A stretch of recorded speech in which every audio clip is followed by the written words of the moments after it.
月3日填補空虛，我們只需問自己一個簡單的問題：我是否相信，或者是否願意相信，有一種比我自己更強大的力量存在呢？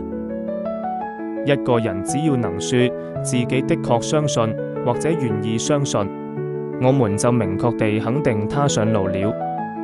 是走者護戒協會第36頁。我一直對研究科學原理非常痴迷，特別是我尋求絕對真理的時候，身心兩方面都遠離了人群。上蒼與靈性是毫無意義的科學題目。我是懂過科學的現代人，而知識是我最大的力量。只要給出一套正確的方程，生活不過是由一道待解的習題。然而我的內在自我，正因我以這外在解決問題的方式而走向死亡。這種方式就是酗酒。儘管我有智慧，酒精還是成為主宰我生活的最大力量。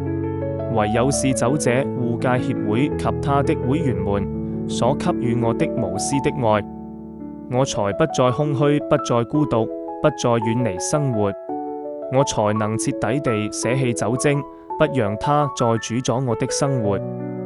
在協會中，我已找到了真正的比我自己強大的力量。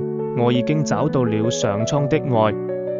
現在我所在乎的唯一等式就是接近 AA 是等於接近了上蒼。